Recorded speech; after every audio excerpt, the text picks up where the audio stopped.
we know he's bad? Because he yells all the time at his kids. That's what bad dads do, or at his kid. Wait, that's not bad dad. That's somebody completely different. Why is he driving bad dad's car? Looks like nice mommy. And Ninja Girl? Karate Girl? Definitely no karate. Oh, okay. Trains at that. Placed by Verizon? Yeah, that is. I'll tell you, man, when I gotta go to Verizon, I gotta walk past all those karate kids, I am scared shitless. Yeah, same thing when I have to go to the ATM. Just please don't hurt me. They train them in the karate place, and then they steal money from people at the ATM. God.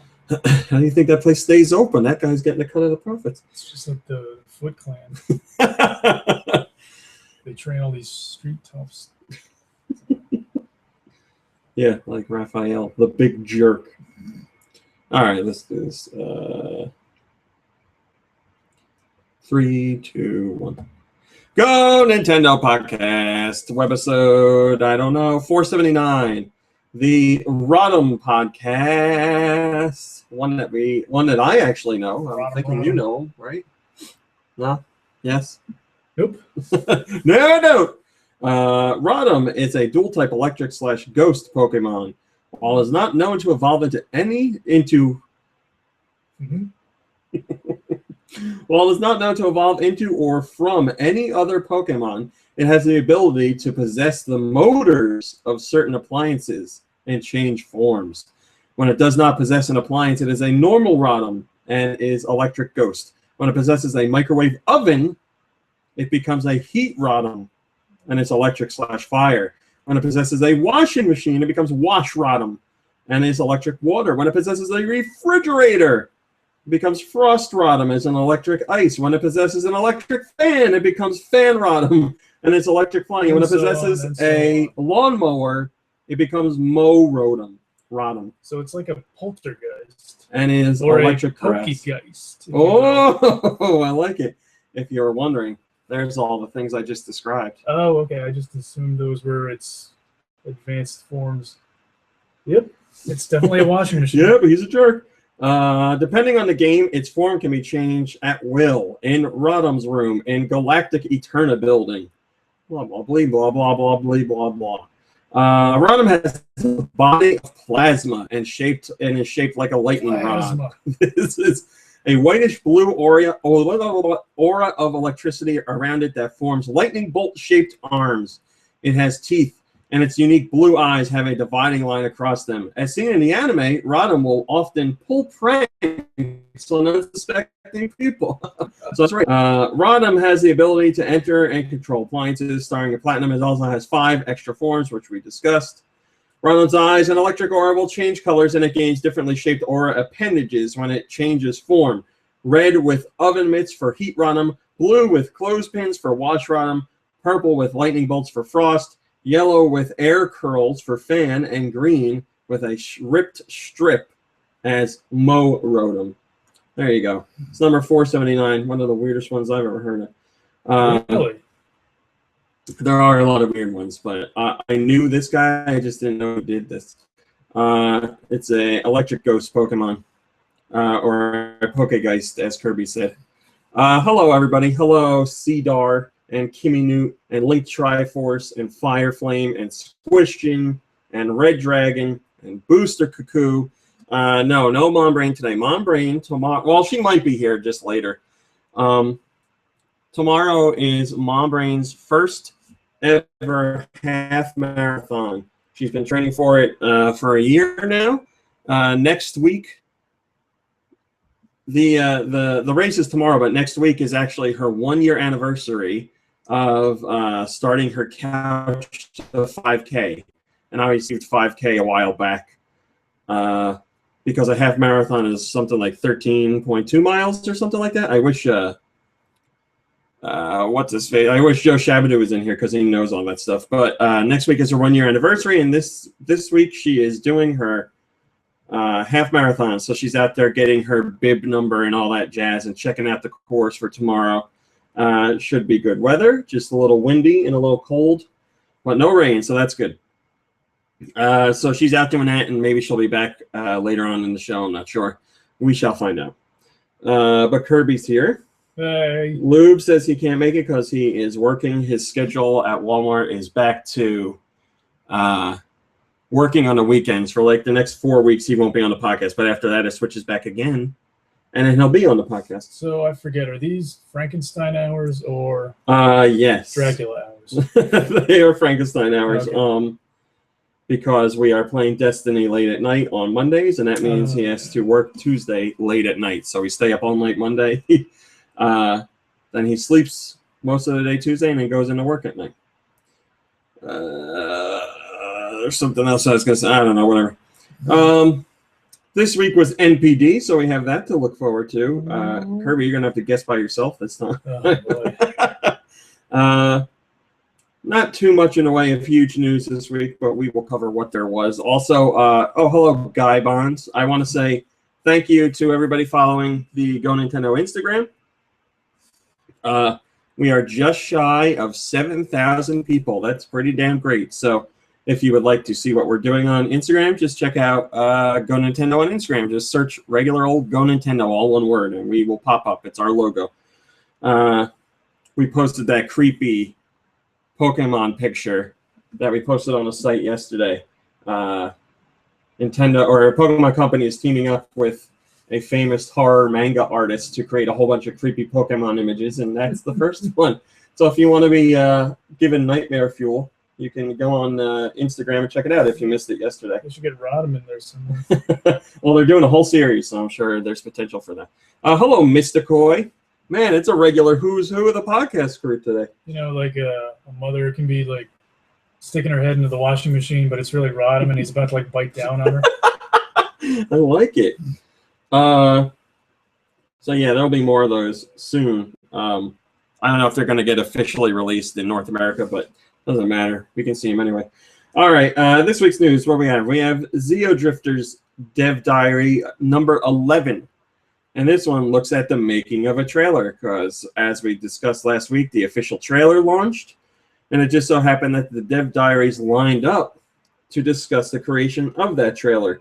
So in the beginning, there's a little bit about boss design, and they were talking about, Renegade Kid is talking about the bosses in the game, but they don't have the artwork done or the movement or anything like that. So in the build of the game that existed at this time, instead of a boss, there would just be a big green square indicating which way the boss would move. Obviously, that's changed now, but now you can get a look at how those things start. So you get like an empty room and then a green square and then the green square that moves, and then eventually you'll have a real boss that jumps around. And like I said, you get to hear more about that, but mostly this is a look at the creation of the trailer that you guys saw. He shows how he goes through and grabs the footage, how he decides what he's going to show, how it all comes together. And then if you missed the trailer, you can check that out. So like I said, that's number 11. 11 Dev Diary entries. If you missed any of them, you can check them out in this top story because I linked to all of them. And the game is still due out this year. No official release date, just this year. OctoG123 says, man, these guys want to make a Metroid game so goddamn bad. It's definitely influenced by Metroid, that's true. And Mr. Watcham over at Renegade Kid told me some hello, Dark Thea, told me some wonderful news. He said that the trailer for the highest viewed trailer for any of their games. Whoa. So that's obviously very exciting to them because it means people are at least interested in the game. So they've had other successes before, like the Dementium series and obviously Mutant Mudds. But this is brand new, not part of a franchise or anything like that. And the debut trailer has more views than their other debut trailers. So that's great news. I hope you guys are excited about it. I know I am. I'm telling you, I've been playing it, and I really think you're going to like it. No, we don't need to do this today, sir. This sprays in your face. If you like Metroid, you're going to like this. And I think we all need a Metroid fix. Because Nintendo's not doing anything with Metroid. Europe. Donkey Kong Country and Donkey Kong Land games are hitting the Virtual Console. So as you might remember a while back, we still don't know why, but Nintendo removed the Donkey Kong Country games from the Wii Virtual Console. If you had them, You could obviously keep them. They didn't remove them from you. But the option to purchase them is gone. But now, in Europe, Wii U users can save 33% on Donkey Kong Country Tropical Freeze if they first buy one game from the classic Donkey Kong Country series. Donkey Kong Country will be released on the 16th, so that's out in Europe. Donkey Kong Country 2, Diddy's Kong Quest. A lot of people confuse that. Diddy's like Conquest. It's Diddy's Kong, Kong, Quest. Yeah, it's a play on words. Yes. That comes out the 23rd of October. And Donkey Kong Country 3, Dixie Kong's Double Trouble comes out on October 30th. Gaimon says spray bottle actually has gasoline in it. It's true. The cat hates being lit on fire. So if you missed out on the Donkey Kong Country series, now you have the perfect excuse to get in as long as you're in Europe. Hello, Burn and Cheese. Hopefully, I need to buy the third one again because I played it. When I played it, I only played it when it originally came out, and I rented it, and I rushed through it to beat it, and I wasn't too impressed with it. I remember not really liking it. That's the one with the fat baby Kong, right? Yes, and instead of just walking from world to world, you have to get in the hovercraft and drive around to get to the next part of where you're supposed to go. Oh, okay. It's kind of weird, and a lot of the levels I felt were very similar in design. Lots of them were docks on ponds with different colored night skies, and a lot of them were barns. I don't know. Sounds like a hack job to me. I always felt after I played it, I felt like it was rushed. Maybe I'm wrong, but when did it come out? That is a great question. In relation to the second one. Donkey Kong Country 3. I remember getting the second one for Christmas, but like I said, I only rented the third, so I have no idea when it came out. Wikipedia. I'll read you the Japanese name because it's funny. Super Donkey Kongo Suri Nazo no Kurimisoshima. Now you know. Came out 1996, November 22nd, 1996 in North America. Mm-hmm. Now, it'd be wonderful if they had a link here to just check out when the other one came out. But I don't. Remember that. November, whatever I said, 22nd. 1996. And then I don't remember when Donkey Kong 64 came out in comparison to that. Obviously, that was a different system, though.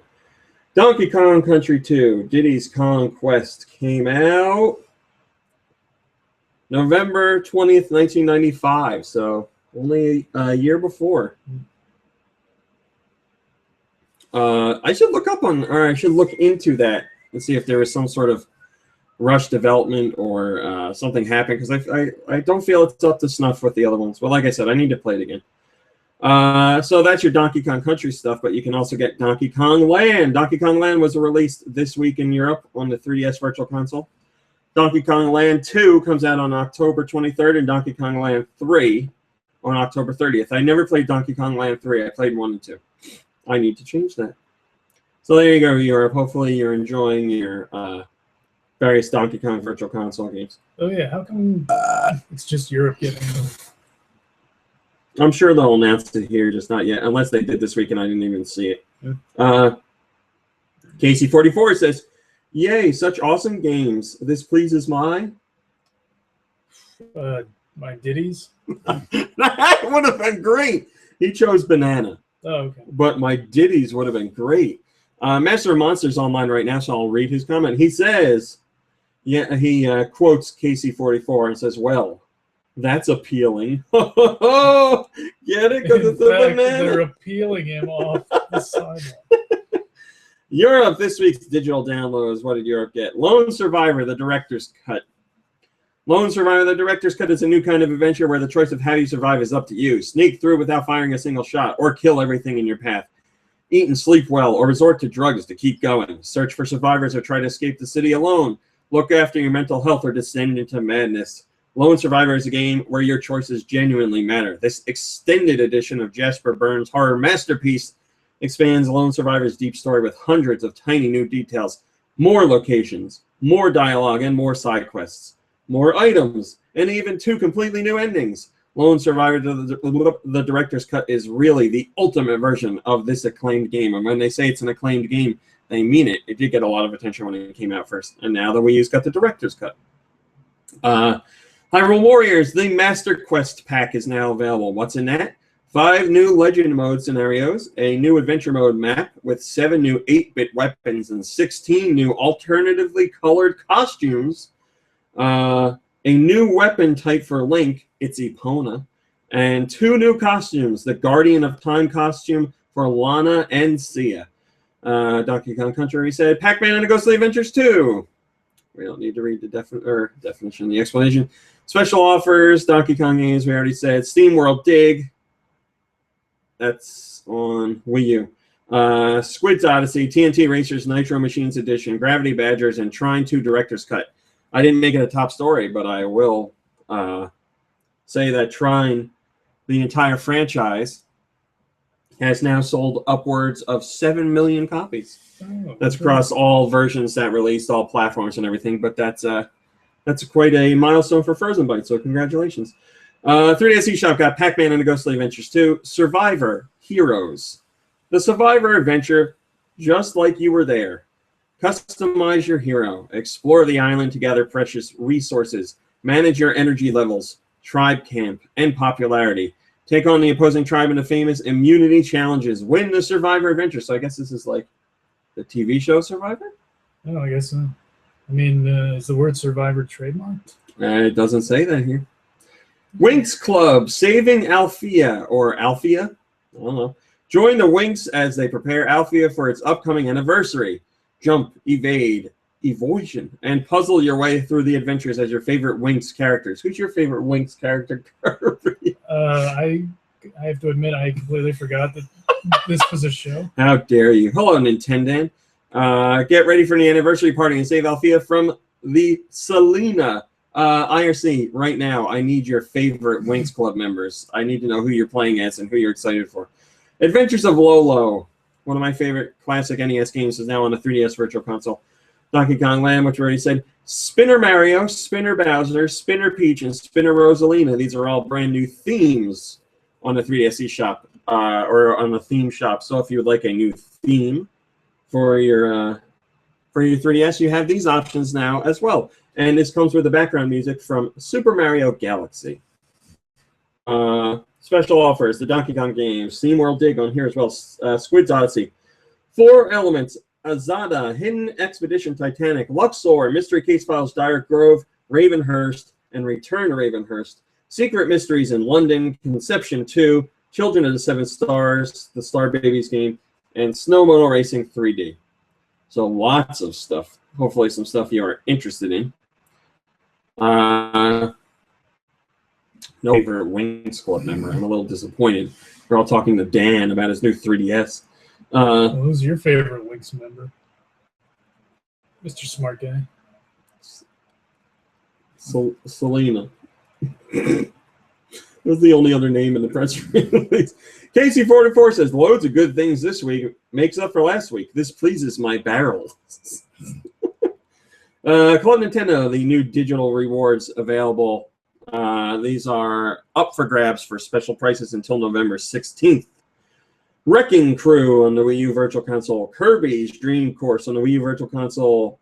Zoda's Revenge, Star Tropics 2 on the Wii Virtual Console. Maboshi's Arcade on WiiWare, which is one of my favorite WiiWare games. 3 games in 1. If you haven't picked it up, I suggest you try it.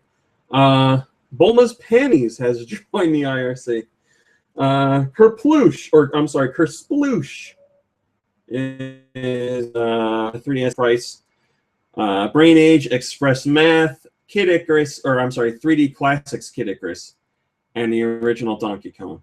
You guys never like any of these offers, and this week was no different. You gave it a -6 overall. Really, even with Zoda's Revenge?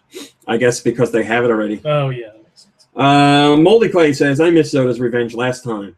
I won't this time. Well, why won't they put the original up? And why aren't they on Wii U yet? Good questions, Moldy Clay. I don't know. Moldy Clay's got an excellent picture for the podcast today. If you've been following along with the Smash Brothers updates from Sakurai, the official pictures, you know that 2 modes were teased for the Wii U version of the game in one of the latest images, and Moldy Clay, and they involved Master Hand, and Moldy Clay has made a spoof of that image with Master Hand, and it's quite funny. I don't want to spoil any more other than Master Hand's involved. So I kind of want to talk about this a bit. So Bayonetta 2 reviews came out this week. And as I said, or did they come out last week? Might have been last week, actually. Yeah, because I thought I remember talking about it a little bit. Oh, what great review average. It's at a 91 the last time I looked. One of the big reasons that's being dragged down is because of a review from Polygon. Because they gave it a 7.5, I want to say. I think. Hello, Alex. And there's a lot of debate about that. Because the review basically said they liked everything that everybody else liked about the game, but they were upset by the sexual camera angles and overtones and I guess fan service in Bayonetta 2. So you would have to assume that they docked the game 2.5 points out of a possible 10 for all that stuff, because they didn't really complain about anything else. They say, like, they were enjoying the action and all this stuff. Thank you, Dan. He says it was this past Monday. He's enjoying the action and all that stuff, and then, like, you'd see, like, Bayonetta's butt or something and be like, oh. Yeah, a lot of panty shots. So, the question is... Or wait, she doesn't even wear panties. She wears hair panties. Oh. Hashtag hair panties. Get it trending. So, I was thinking about this, and I'm like, the reviewer has every right to say that they didn't care for that element of the game and express that the game mechanics and core itself is wonderful, but these lewd aspects turned him off. He has every right to say that, but the issue comes up where he says that. He says the game is wonderful otherwise, and the game gets a 7.5 out of 10 because that reviewer was personally turned off by this display. I struggle with it. The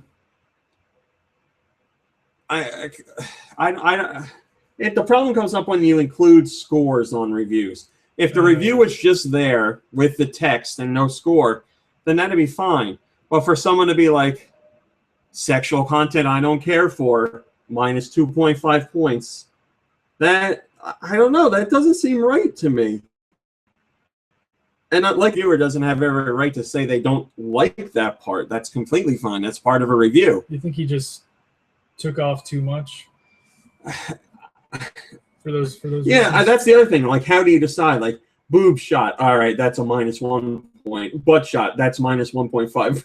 It's like, I don't know, like marrying like the deep discussion of that type of content in the game with a number score, that I don't see the connect there. So it's tough. If I was playing Bayonetta, like, I'm not offended by that stuff, and I'm not knocking anybody who is. Just I'm not offended by it. I mean, if I was offended by it, I wouldn't watch anime, because it's in a lot of anime too. It's just, different culture. That's like fan service is a staple in anime. And anime is made by Japanese people, and in Japan it's looked at differently. So, and the other thing that Bayonetta is, like, she's a very strong woman. She's very assured in her sexuality, and she definitely uses that in battle and her personality. So it's like something she is using on purpose, but then there's just the shots of her butt and the shots of, like camera angles and stuff that don't apply to her. Yeah, then, and all her taunts are very Yes. laced with innuendo. Yes. So I feel like in a way the camera angles are just like taking on the personality of Bayonetta. Like they're just exemplifying the way Bayonetta acts and who she is. Because she uses that stuff to distract her enemies and get the drop on them. So like the camera angles are supposed to be like a distraction for the player, showing you what Bayonetta does to the enemies. You know, there's all different ways of thinking about it. I just have an issue with how it equates to a number, because it irks me that review scores are so important today, and I'm not for review scores. And if you're into them, that's fine. But hello, Gambler. They're not for me. I feel it muddies the game industry, and a lot of developers are like, we need a game, or publishers are like, we need a game that's going to be 80 Metacritic or above, otherwise we're not making it. And advertising deals are made on average. And future games in a franchise depend on the average Metacritic score for a first one. Like look at Bayonetta. So it wasn't like a huge for a first time entry, but review scores were a little mixed when that came out. Overall, very good, but a little mixed. And that all factored into Sega not wanting to go ahead with the sequel. So it's up for discussion.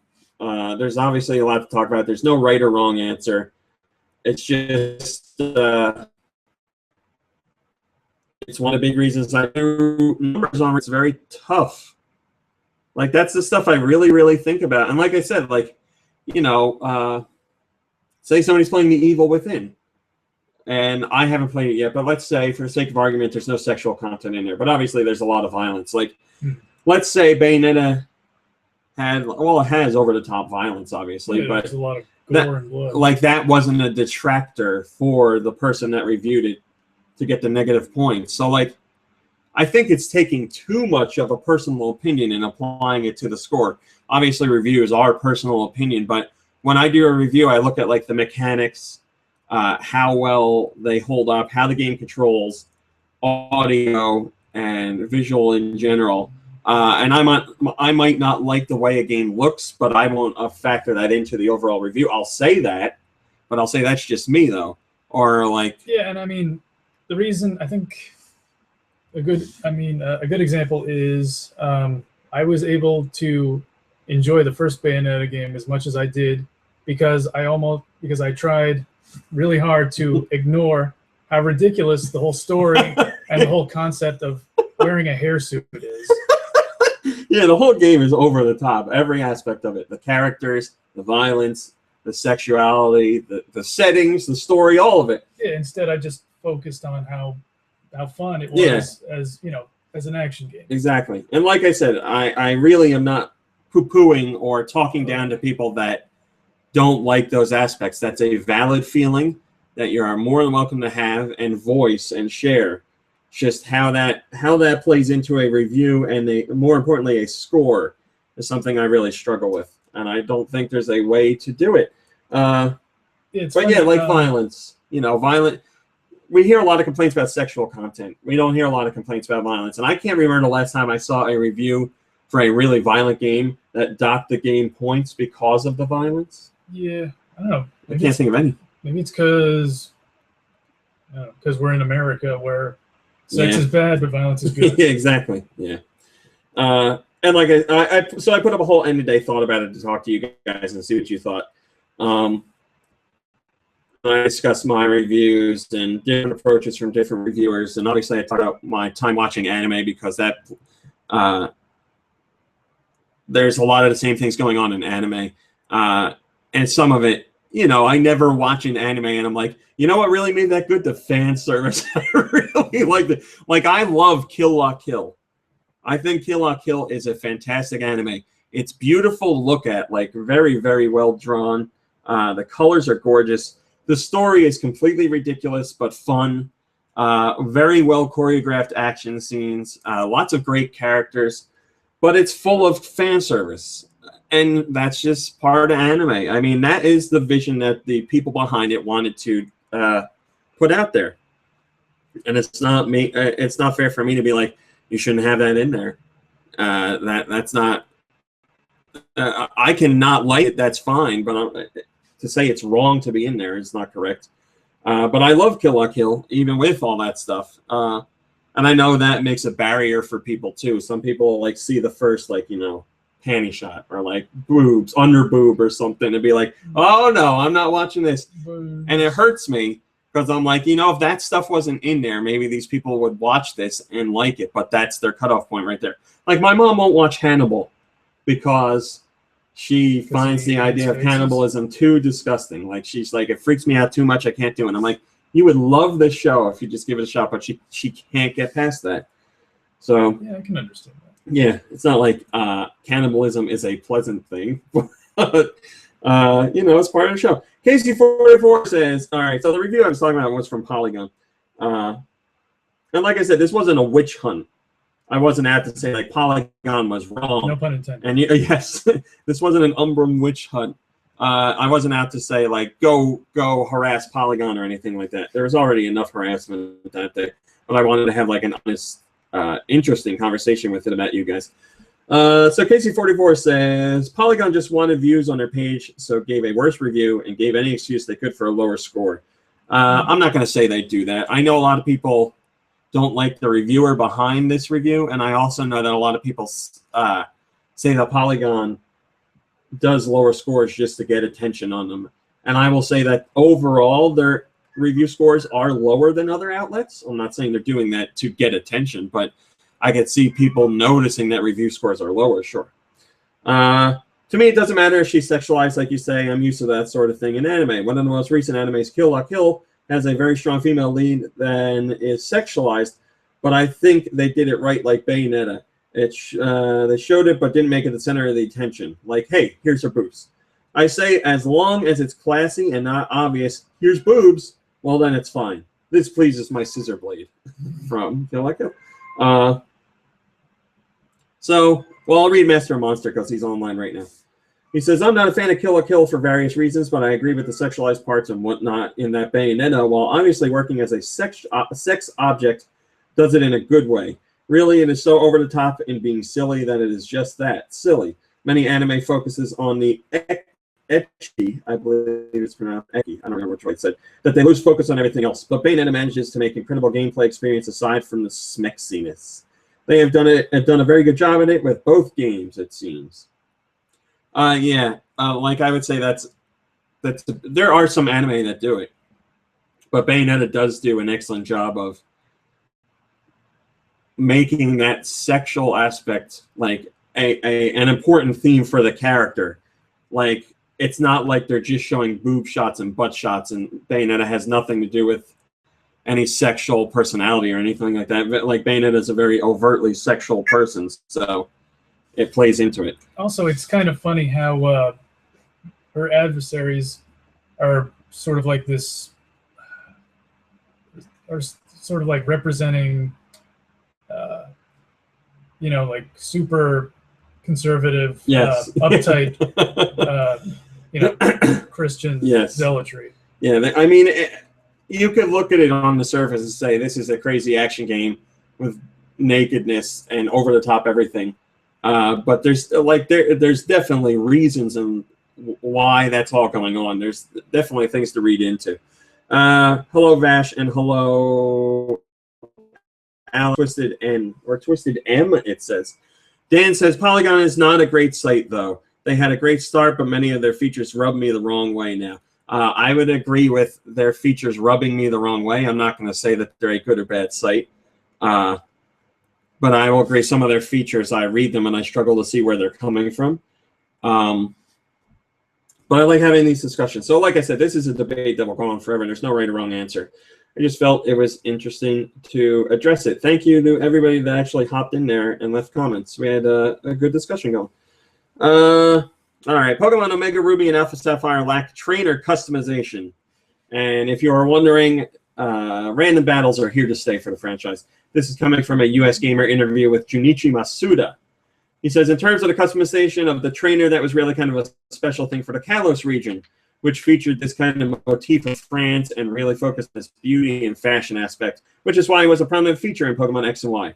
For this game, Ruby, Ruby and Sapphire, We're focusing on adventuring elements, so we don't have the actual free customization of the trainer, but you'll see the items used throughout the game visually represented. For example, when you're underwater, you'll have this little mouthpiece that lets you breathe. So there's some cool stuff for how your trainer changes clothes and puts on accessories throughout the game. So there's some noticeable things on your character, but not the deep customization like was in Pokemon X and Y.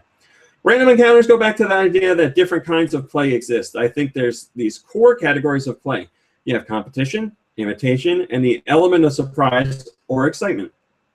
I think that Pokemon lets you choose between competition and the element of chance. And with the random encounters, it's kind of a lottery as you enter the tall grass and you don't know what's going to appear. You think that by removing that, we'd be removing the big categories of play from the game, and we don't think that's a good idea. I do not like random battles. Pokemon doesn't bother me too much, but it does bother me, especially when I'm in like a cave or something, like a maze. If I'm in a maze, it drives me nuts because I'll forget where I'm going. If I'm in a maze, Twisted M says, RMC, please do a feature on Custom Robo, the greatest game never played. Thanks. How about you do a feature on it? The Prototype Man says, I see Game Freak continues their tradition of, here's a great feature, everyone. Let's cut it. Yeah, that's pretty good. They'll bring it back someday. Nintendo's official website updated this week with a new feature. You can now go to Nintendo's official website, that would be Nintendo.com, and look up games, and you have the ability to digitally pre-order them. You can get the code right there. So you can, I think you can get a code, you can gift it as well. So all kinds of digital options there. And also, not only are there pre-orders for games that are coming out, like Captain Toad Treasure Tracker, you can also digitally purchase games that are already available. Not all of them. Nintendo's adding more, obviously. But if you go to Nintendo.com and you're looking for a game, you'll have the option to click a button right there to grab the game. So another easy way to get digital options if you're not on the Wii U eShop, or like, you know, you're on GoNintendo. We post something about Captain Toad Treasure Tracker, and you go to Nintendo's hub page, and you're like, I think I want this game. Your option to digitally pre-order is right there. For those of you that like to go the digital route, which I'm increasingly using more, since I have a big hard drive hooked up to the Wii U, so I'm going more that route now. Also, GameStop closed. Yeah, I was gonna say the local GameStop closed by me, and I don't. There are certain games for like midnight launches I will drive out to P-Bird, but I'm never out there really, other than like on the weekend to get something to eat. So I've been ordering from Amazon because they do the same day delivery for like an extra like $2. So if it's something I really want to get on launch day, I'll just pay the extra $2. Otherwise, I'll just I'm playing a ton of stuff anyway, so I'll just wait. But Amazon's been good so far. I think I might be transitioning to Amazon, unless midnight launch. Like I said, Squished who's in the IRC right now, has the first comment. He says, so you buy it, and then they email you a code to input into your system to download it. Well, maybe that will be useful to someone, but for me, it's not any better than just buying the game through the eShop.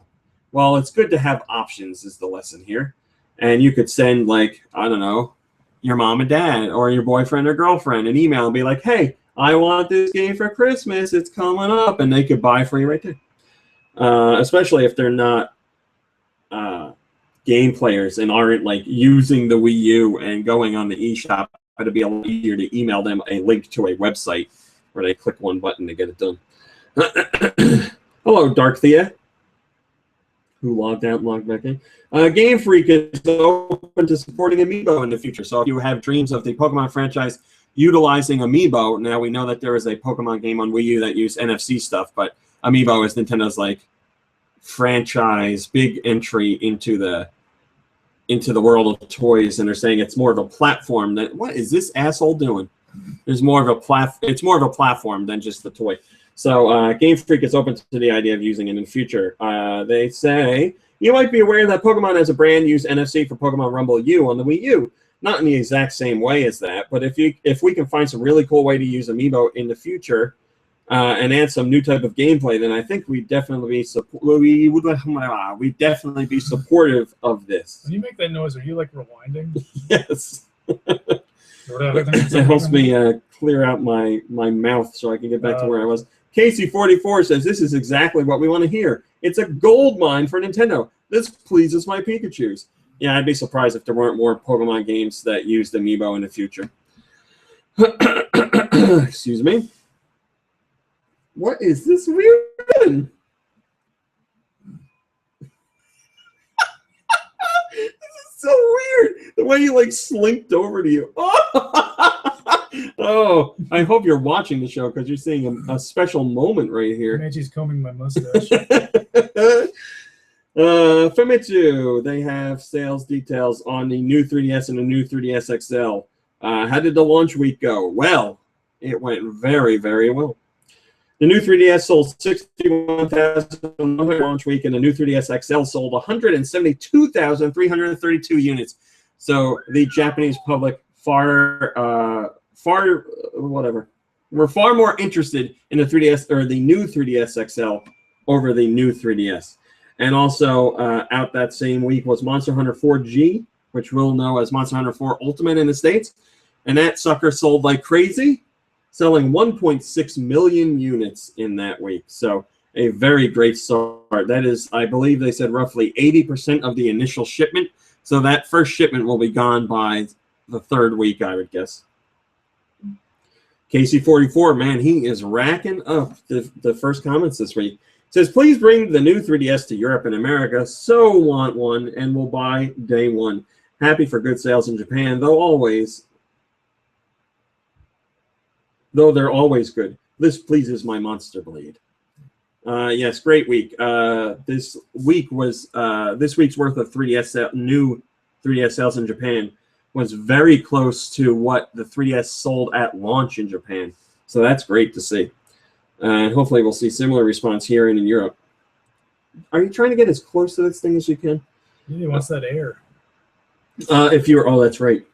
Game Freak says if you're hoping for the Pokemon Stadium series to return, you might want to relax that hope. This is Junichi Masuda talking to US Gamer once again. He has his hands. He has his paws. Cat hands. Right on all the things plugged in. He says it kind of goes back to the core philosophy of Pokemon as a brand. We really want to excite people and with new things they weren't expecting. The original games, of course, were 2D and in black and white, and seeing them in 3D was a stark contrast. It was kind of a huge surprise for players. Nowadays, the Pokemon are already in 3D, and I'm not sure that better graphics will be quite as impactful or impressive. So in order to come back to the Stadium series, I think we need to have some sort of new invention to justify it. So not looking good for the return. If you're a fan of that franchise, looks like you're going to have to stick with playing the older ones. Bellboy has first comment, and he says, you have had plenty of new battle styles to screw around with since Coliseum. You're just being lazy. Yep, I'm sure that's it. North America, this week's digital downloads. Ballpoint Universe Infinite is available on the Wii U. In this indie shooter made entirely with ballpoint pen sketches. Explore detailed doodle worlds, customize your ink ship, and blast through enemies in 16 missions. Lone Survivor, Paper Monsters Recut is available. Welcome to Paperland. Dive into the world of Paper Monster Recut and watch a living world made out of paper, cardboard, and even a few cotton balls unfold right before your eyes. So some very unique visual things this week on Wii U. Also, Castlevania Harmony of Dissonance, the GBA game, has come out on the Virtual Console. Play as Just Belmont, or Just. I never knew how you said it. And explore the old castle grounds as you fight off grisly monsters using the trusty Vampire Killer and an assortment of holy weaponry. Use spell fusion to combine sub-weapons and spells to create up to 30 new attacks. The castle's enchanting mysteries and danger await all those who dare enter. Special DLC with Steam World Dig and Squid's Odyssey on Wii U. Master Reboot is 50% off. Shut the Box is 30% off. TNT Racers Nitro Machines Edition is 30% off. And Try 2 Director's Cut is 50% off. 3DS eShop got Etrian Odyssey 4, Legend of the Titan, and Etrian Odyssey Untold Millennium Girl, and other Atlas games on sale. So if you missed out some of those, you can get some nice prices. Johnny Impossible, Samurai Sword, Destiny, and other UFO interactive games are on sale. Snow Motor Racing 3D is on sale. Coming soon, my new favorite section. Coming soon. This is coming next week, Castlevania Aria of Sorrow on the Wii U, so the GBA Virtual Console. Kirby Nightmare Dreamland is coming out on the Wii U Virtual Console October 30th. Also October 30th, get ready, Kirby. Wii U Virtual Console is getting Demon's Crest. What? Yeah. I'm finally got a chance to play it. And even better, well, equally as good, we'll say, on the Wii U Virtual Console and the 3DS Virtual Console, October 30th, Gargoyle's Quest 2, The Demon Darkness. Yeah. So the NES game is coming out on both virtual consoles, which is great. So I'm getting both of these. I'm getting them all. I haven't played them. I really want to. Also new this week, Chests O' Booty on the Wii U. Ping 1.5 Plus has finally released. That's available on Wii U. Harvest Moon 2, Game Boy Color on the 3DS Virtual Console. Pyramids 2 on the 3DS eShop. And The Legend of Dark Witch on the 3DS eShop. So some good things this week. Some exciting things on the way. I'd say it was a pretty fun week. First comment comes from Guy Bonds. And he says, how do you unfold a cotton ball? Anyway, pretty slow week this week. Total nipple turn off. Well, Gaibon, I guess we'll just have to let bygones be Gaibons.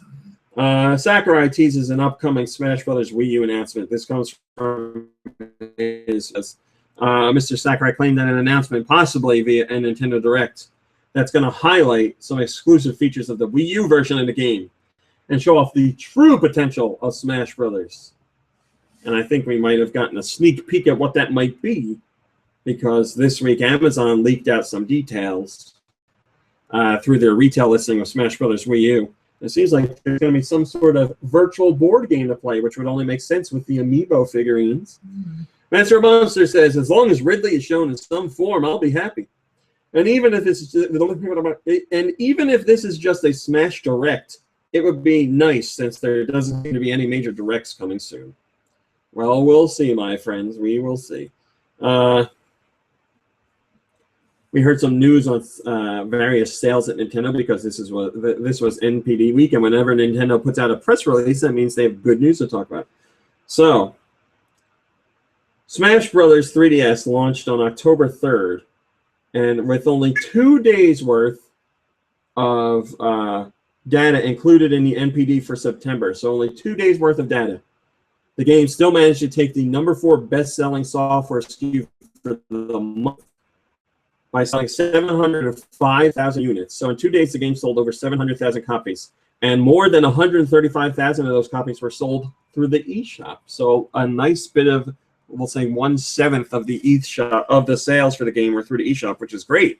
And remember, this is only 2 days, so obviously the game is sold a lot more since then. But nice to see it hit the top 10. So there's one in the top 10 that you know about now. This also spiked 3DS hardware sales, which sold more than 140,000 units in September. This was an increase of 55% over August sales. Hello, Zero Skill 3D. Hello, Mike Krodik. So the Wii U also saw double-digit increases in September, increasing by nearly 50% over sales in August. These gains were driven by 2 software titles in particular, Mario Kart 8 and Hyrule Warriors. Hyrule Warriors had a great launch.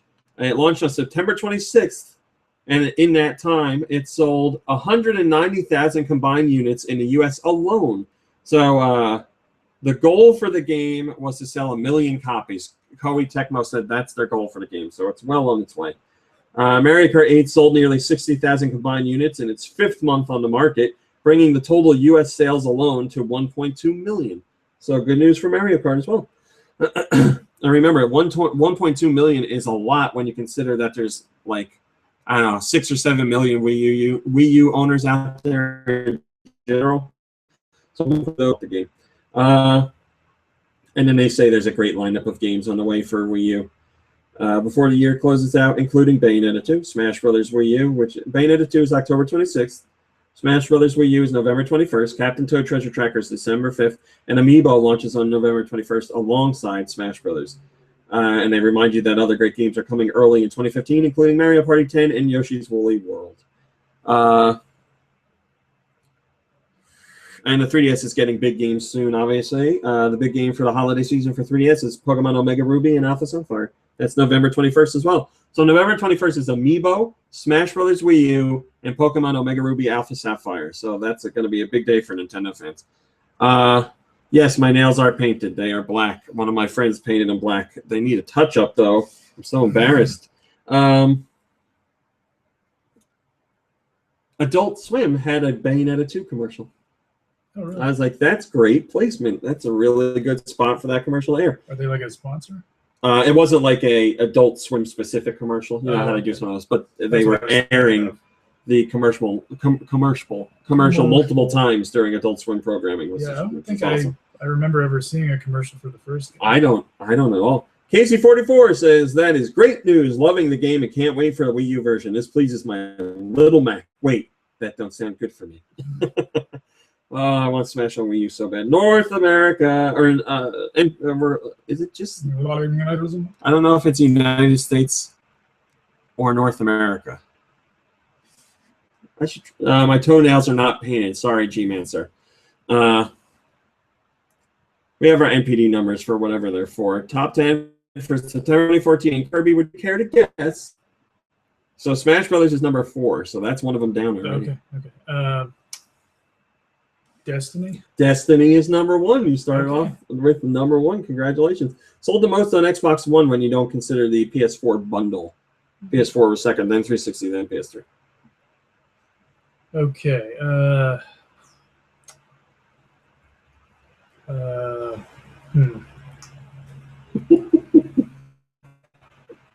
Yes, Destiny. What else came out? I don't have to put you through this torture if you don't want to go through it. Well, I was thinking about one earlier and I forgot. Can you give me a hint? Yes. Number 2 is a franchise that comes out every year. Made by a company that makes a very specific type of game every year. Okay. They're a very big company, and it's a franchise we don't play. They make lots of franchises we don't play. As a matter of fact, most of their franchises we don't play. Is it Madden? It is. Number 2 is Madden. Number 3 is also another game from that same company. FIFA. 4 is Smash Brothers 5. Okay. Very successful book series turned into movies. Another entry in his movie soon. Oh, okay. What's the full title? Middle Earth: Shadow of Mordor. You got it. Number 6 is another franchise from that earlier company that makes games that we don't play. Right. Okay. And it is another yearly franchise that we don't play. As a reminder, you said Madden and FIFA. That's true.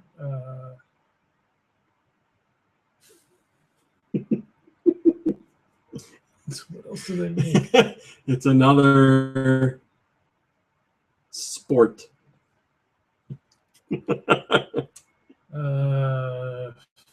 Vitamin G is a big fan of this sport. Oh, okay. Is it an NHL game? NHL 15. Oh, okay. Number 7 is a game Lube and I played a lot of. It's hugely popular. Been around for a few years now, on computer, on consoles. Is it Minecraft? It is Minecraft. Number 8 is another very long-running franchise made by the company that makes games that we don't play. But this is one we do play because it's not part of their sports brand. Okay. Very long-running franchise, most well-known for its PC. Huge seller over the years. Very popular. This is the... Well, I won't say that. But there's been lots of console spin-offs, lots of portable spin-offs. But this is the new main entry in the franchise. From EA, but not for.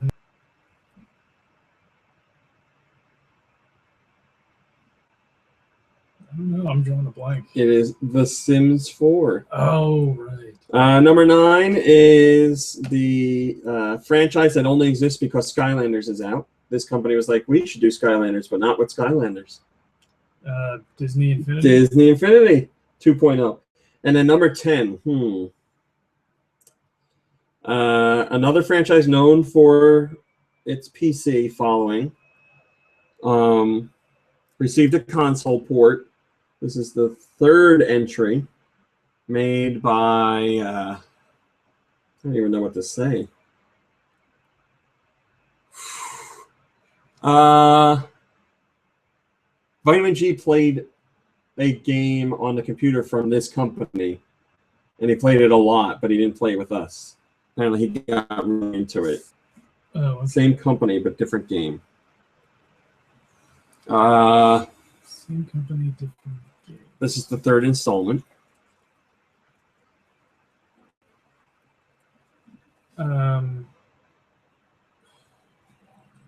Trying to think of better hints. Yeah, it's not Diablo 3. Yes, it is Diablo 3. It's still on the list. Recently. Oh, I forgot. So there you go. There's your top 10. You did pretty damn well. You gave some pretty good hints. I want to point out some interesting things here. The Sims 4 is a single SKU release, so just PC, and that's number 8. And the only other single SKU release is Smash Brothers on 3DS, and that is number 4. And that's from just 2 days worth of data, so that's a pretty sweet deal. I also want to point out that Disney Infinity 2.0, because now we get the breakdown of which platforms sold most. This is the order: 360, PS3, and then Wii U, then PS4, then Xbox One. So Disney 2.0 current gen versions go. Wii U is the best seller over PS4 and Xbox One. That is great to see. So the people that own Wii U's are interested in getting Disney Infinity. We don't need to do all the extra stuff. If you want a specific breakdown on numbers for the industry in general, you can check that out in the post. Cube Enigma says, I'm confused. How is Smash showing up if it launched on October 3rd? Or is it just included in a week that started as September? Whatever the day tally is, I think you're correct as far as the week itself. So it only had the 2 days in there. That hacker that was working to hack the 3DS to allow to take out region locking and to allow for homebrew, but not allow for playing of illegally downloaded ROMs. Remember, we talked about him, and he said he was going to hold off on putting out the hack because the new 3DS and new 3DS XL were announced, and he wanted to get his hands on those to make sure his hack worked on those. So now he's posted something on his official Twitter showing that he has hacked the new 3DS. So things are moving forward. As far as hackers go, this is the type of guy we want to support. He is making a hack that will take away region locking, so you'll be able to buy a game from any region and play it on your 3DS, which I think is a good thing. Companies would argue that's bad. Maybe you would argue it's bad, but it's hello, Invader Gur. The important part is you would still have to legally buy games and pay money for them. You are not illegally downloading ROMs and putting them on the system. So that part's good. And it allows for homebrew, which is awesome because homebrew stuff is always fun to see. And like I said, it doesn't allow you to play illegally downloaded or ripped ROMs. So that's good too. So hopefully this hack comes out soon and it's everything it promises to be. First comment comes from Gold Ultima, and he says, I'd actually like this because the region-free aspect. I've wanted to import a few Japanese games that never came out here, such as Time Travelers and the One Piece games. Well, there you go. And we're not going to do that one. Here's your Amazon listing that leaks some Smash Brothers Wii U details.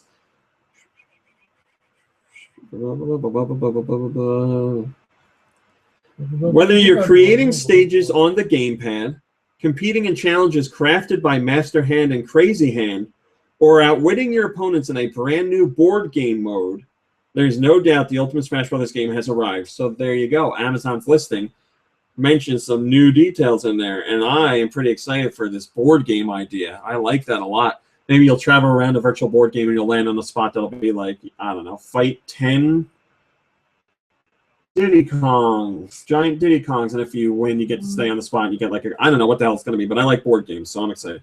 Lithos the Hero says, interesting. I wonder if this means that there are only new modes or there's more, less exciting ones. I don't know. We'll find out. Sakurai's going to talk about them one way or another. He's already teased it. We shall see. All right, those are your top stories. That took a while because we talked a lot about Bayonetta, but that was fun. Kirby, what'd you play this week? I didn't play anything. Oh, okay. Sorry. I played with Lube, and I played with Dew just last night.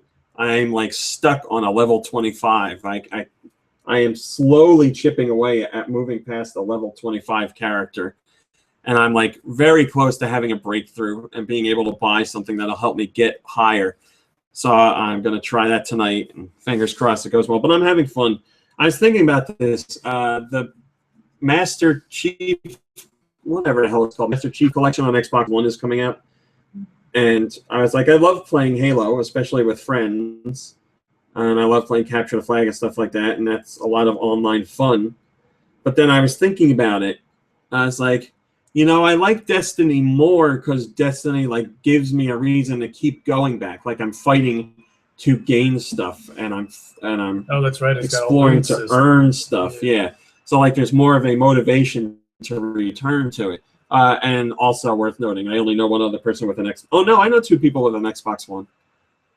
One's a family member. My cousin has it. So maybe we would play together. Yeah, maybe I'd take that back. Well, I still like Destiny better just because of the extra motivation, but I forgot my cousin had an Xbox One, so maybe I will play that.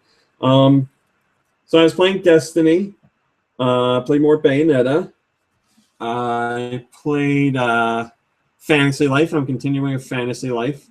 I can talk a little bit about it. So I'm a mercenary, and I'm out killing things and raising my rank and exploring the world. Man, I really like that game. Think of it like Skyrim, if Skyrim was cutesy and like a little more top-down. You do the same stuff. You collect plants. You fight monsters. You go on quests. People in towns ask you for help with certain things. Like, it's all the same stuff. Just imagine it like anime style instead of, I don't know, realistic style. Skyrim style. Yes. Actually, I wouldn't be surprised if there's a mod to make Skyrim look all chibi. Sure, right. Gambler says he has an Xbox One, so I can play with him. So I was playing that, and then play more Art of Balance on the Wii U this week. I love that game.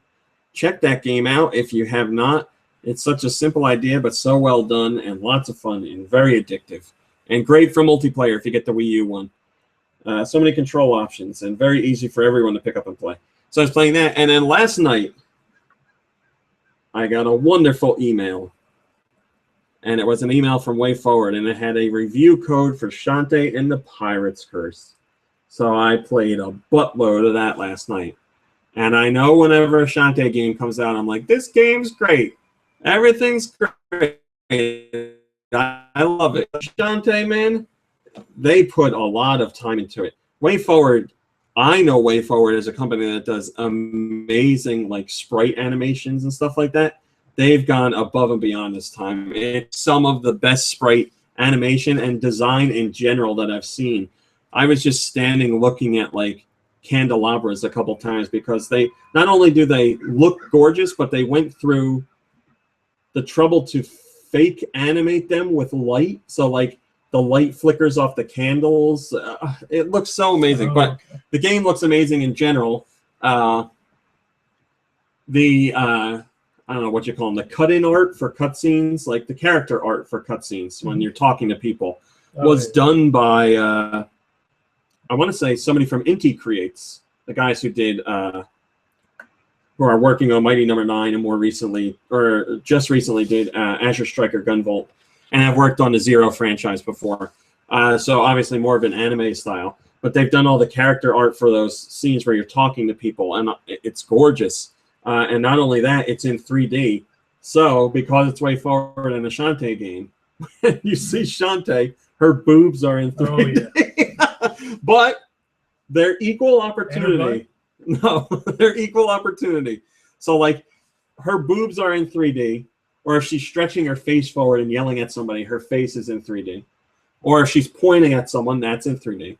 So it's not like they're just like boobs 3D. It's not just the naughty bits. Yeah. And there's like the mayor from previous Shantae games is a big fat guy, and his stomach is in 3D. For the ladies. So it's not like they're just doing boobs in 3D. But when the first cutscene came up, I was like, "Yep, that's what I expect from Way Forward." And I mean that as a compliment. Like this game is so full of like tongue-in-cheek humor and silly, stupid stuff. It's great. Like the story's a lot of fun and the characters are a lot of fun. I'm only allowed to talk up to like chapter 2. Well, it's not really chapters, but there's don't you do that. For example, there's one section where there's a dragon that is sleeping somewhere that he's blocking access to something. Mm-hmm. Burn Cheese says the game has 3D buttholes as well. And this dragon is attracted to the smell of ham. Oh. He loves ham. So you have to find like ham and collect the ham scent to release in front of the dragon to wake him up. So like when you get it, it says on the screen like you got ham stink and plays like a musical flourish. I'm not going to tell you how you get the ham stink, but it's pretty funny. But there's lots of like NPCs sprinkled around like the actual game world rather than just the hub. So you'll come across a lot of people that play into a story, and think of it like it's obviously the Shantae games are like Metroidvanias, but think of this one more like Order of Ecclesia, where that was like Metroidvania, but broken up into like level chunks, kind of like spots on a map that you would go to, right. And it'd be like Metroidvania, but smaller portions shrunk down. So that's what this game is like, and each like portion or island, we'll say, has like a cast of characters, and you're not just going to the same islands doing the same thing. It's not like go to the island, find a dungeon, beat the boss. There's other things you do along the way, and they're very unique and very very well thought out, and it's just fun. The game is like super, super fun. So there is actually a map? Yes, there is a map. There's a very Castlevania style map, Nice. Blue for where you've been, and then red rooms are save points, and white dots mean there's something important there. So, and then there's secret stuff that won't show up on the map until you actually go there. So you have to keep an eye out for things. But it's really, really, really well done. And it's hand-drawn backgrounds, like watercolored, painted, hand-drawn backgrounds, and it looks a lot like what you saw in like DuckTales, like hand-drawn backgrounds with some mixing of polygon stuff, and it looks gorgeous. It's really, really, really nice looking, but it's a lot of fun to play. It's very tight and responsive. The level designs are fantastic.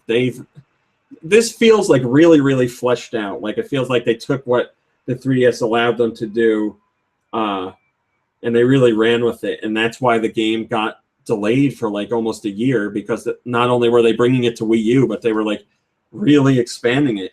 And the areas are like, it's little touches. Way Forward does a lot of tiny little touches in their games that make it come alive more. Like A Boy and His Blob had the hug button, which was just something stupid they added in, but it's a feature you remember. And all the little animations that character have. Like Shantae has animations for things, but she'll have like, she has a regular hair whip and jump, and she has the genie's lamp in this one that collects different things. And when you use the genie's lamp, she has multiple animations for it, and you get any one of them at random. So she'll hold it up above her head and dance back and forth while she's using it, or she'll like hold it out to the side and like scoot around while she's using it. They like little things that they added in that they didn't have to, that just make it feel like more alive. I know you're a fan of Shane, right? Mm-hmm. I guarantee you will enjoy this one. You're welcome to play it after the podcast. I did like, what was it called? Risky's Revenge. Yes. I like that a lot. The first Shantae game was a little too tough for me. This one, I felt Risky's Revenge was too easy. I loved the game. I just felt it was too easy because I remember the first one being so hard. Yeah. This one is a very nice mix. Like, there's definitely a challenge, but it's not like the Game Boy Color one. Mhm. Plus, you can go to the shop in the game and upgrade your stuff. So you can upgrade how fast you can whip your hair, how much damage it does. Moves like, Alucard in Castlevania had that move where you could like skate backwards. Yeah, the moonwalk. You could get one of those.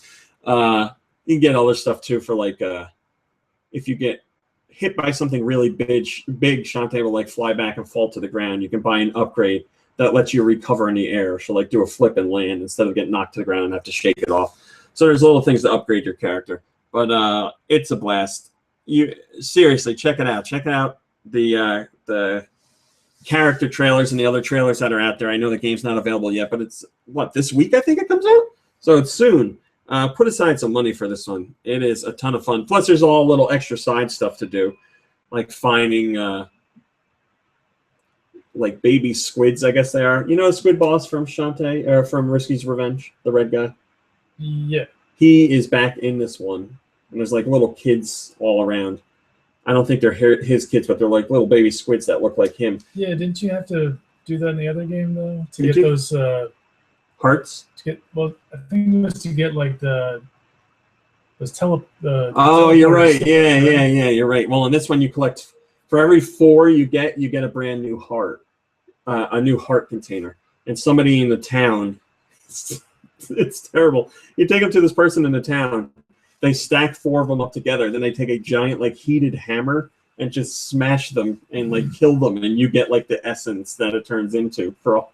It smashes the squids. Yeah, as she screams it at you when you talk to her. She's like, she says something like, "I take the little squids and then I kill them all," and like gets all like hyped up about it. But so they're all over the place. Then there's a certain enemy that there's 20 of in the game, and you can kill them to collect something. And they're hidden throughout the game world, so they're not in like easy locations. You have to sneak around and find where they are, and what you get for them, I don't know. But it's a blast. I love it. I wish I could talk to you more about it, but I'm not allowed to. And when's the other Shantae game supposed to come out? The multi-platform. Half Genie Hero. Yeah. I don't know if that's still this year or not. I don't think it is. I think that's early next year. But that one is, well, this is terrible. I only know it's on Wii U because that's where I'm getting it, but I know it's on other platforms as well. But yeah, this is fantastic. Oh, Mom Brain's home. So that's what I've been playing, and actually, I like that game. Last night, my intentions were play a lot of Destiny and level up, and instead I played Shantae the whole time. I played with Dew in Destiny for a little bit, and then I went to Shantae, and then I played all night. So I played that. All right, let's do question. First question comes from Kerbals. Oh, if you want to leave us a question, go to the community tab, then go to our message board, and go to the GoNintendo section. Go to GoNintendo podcast, and then there's the questions thread. Leave us a question. You guys have done an excellent job. We have like 15 new questions in here, but I would love more. First question comes from Kerbals, and he says, watching the podcast live, and you were talking about the PT game. What were the 3 scariest video games you played? Like ever? Ever. PT, number 1. Far and away. One of the Fatal Frames, I think it was 2, really freaked me out. Oh, yeah, I was just talking about it a few weeks ago. Amnesia. And Amnesia. The dark when you get chased by the guns. It's the crap out of me. Eternal Darkness. That had scary moments. The girl in the tub. Yep. I'm going to say Out of This World just because that always did freak me out because I felt it was so realistic for the time. Hello. Be right back. What do you have any weird phobias? Statues. Mom Brain is afraid of statues and get Mom Brain back. Hair. Outer space. Outer space.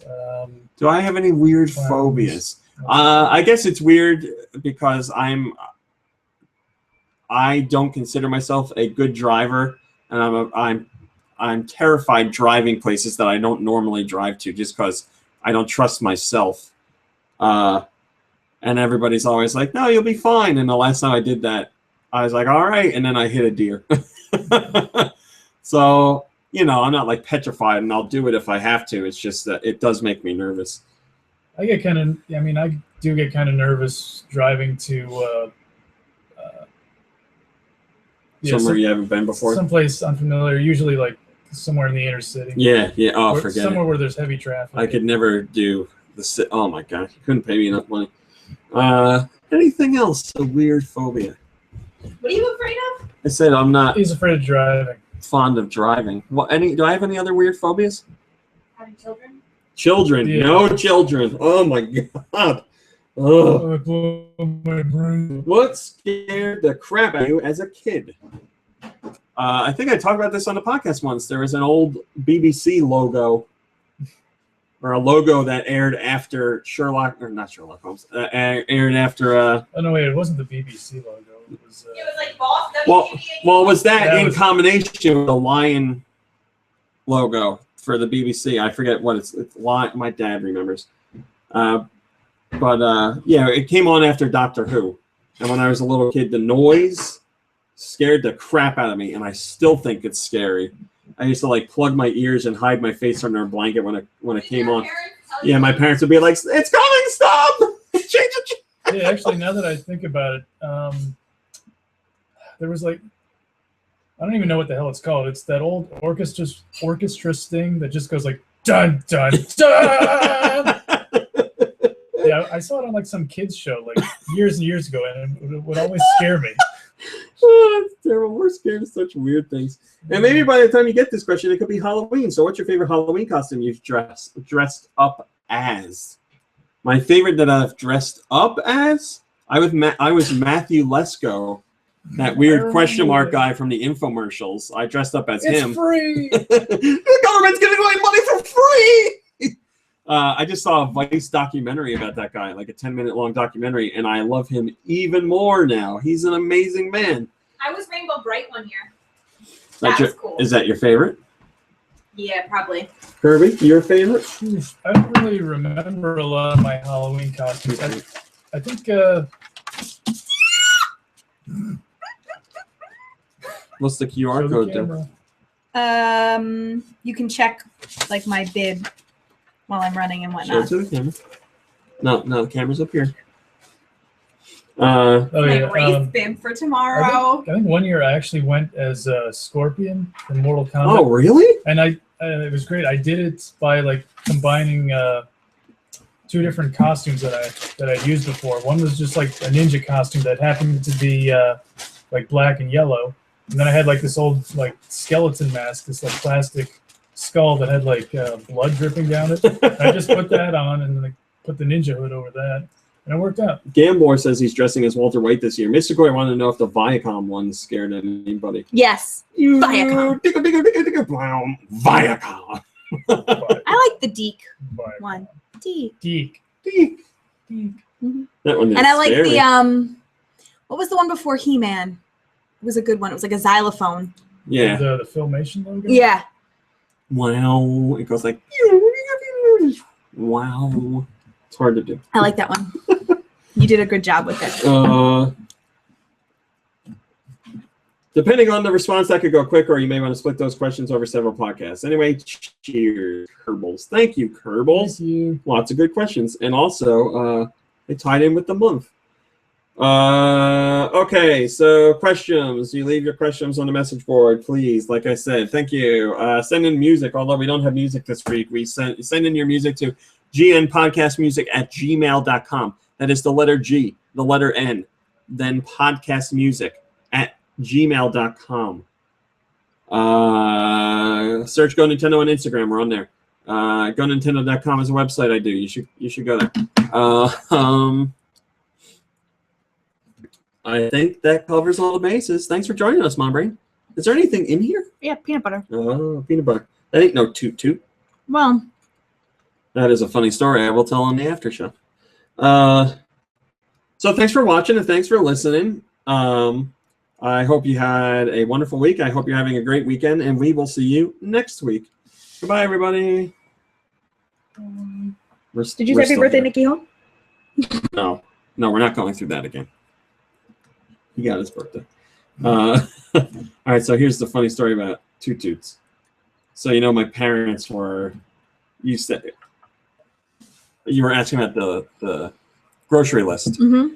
And you were saying, what do we need? And I said, Toot Toots. And my parents were like, what's a Toot Toot? Oh, so you went to bed, and I was like, all right, you guys try and guess what a Toot Toot is. And they took like probably 20 minutes to try and guess what it is. What did they My get? dad's like, is it a carrot? I was like, well, no, but right idea. And he's like, a banana? I was like, no. And he goes, is it a candy? I was like, how do you go from like carrot and banana to just generic candy? And he's like, I don't know. My mom was saying all kinds of weird stuff like, is it toast? I was like, what does that mean? So because we were saying peanut butter. Eventually my mom got it. And then we spent the next 10 minutes talking about how my dad has no idea what like tortillas are. What? Nope. It's like I had a brain fart. I don't know what a tortilla is. Can I feel that? It's a technical tea, so it's gonna Oh feel good. yeah, stretch it out. Brain. Shouldn't you get the shirt after it's over? Well, Don't you have to earn the shirt? I'm gonna earn it. We drove the course. Yeah. That's cheating, you know. You're supposed to run it. What is it, rough? There's some hills. Bad ones? How many? It's not terrible. Too many to count. But they give you it's set up so that they give you enough time to recover from the hill. Like, you know, you go uphill, but then you're like flat for a while. Burn and Cheese wants us to know that you can't buy toast. Toast is something that is created. That's true. I mean, I guess you could buy toast at a restaurant, but you couldn't go to like the supermarket and buy Pre-made That's toast. Remember those? Maybe they still make them. Those pre-made peanut butter and jelly things. from Uncrustables? Smucker's? Yeah, the Uncrustables. Didn't we try them? And I was They're grossed really out. bad. I was grossed Yeah, out. they're gross. I get grossed out just looking. They had the grilled cheese ones too. They serve generic versions of the peanut butter and jelly ones at school for lunch every day. It's an Mystical, alternate lunch. hello, or goodbye, Pro Spartan. Mystical says, I'm looking forward to I Am Bread. I am looking forward to I Am Bread as well. I Am Bread is made by the guys who did that surgery game. I forget the name of it. You know, where you control the guy's hands and it's really... The Adult Swim game? No, Amateur Surgeon? Not that one. Okay. similar, but not that. What's the name of that surgery game? Somebody knows. But this game is called I Am Bread, and it's about being a piece of bread in like a kitchen. And I think the goal is to get yourself toasted, but you have to like flop around and like set everything up, and you can like butter yourself up and like stick yourself to walls to climb them. I'll have to show you the trailer. It looks like stupid fun. It's in the same vein as like the Goat game, whatever that game was called. Oh, Goat Simulator. Yes. Surgeon Simulator, says Bird and Cheese. Oh, okay, that makes sense. Yeah, it looks awesome. I'll show you a trailer now. All right, the show's done exporting. That means we are leaving you. Thanks, everybody that came and watched. Thanks for all the chatting. Thanks for being here. Now go have some fun on this weekend and enjoy your rest and relaxation. Hey, if you're in Bethlehem, Pennsylvania tomorrow, come on out for the Runner's World Half Marathon. You're not really. See Mom Brain Ride. You're not really in frame. Okay.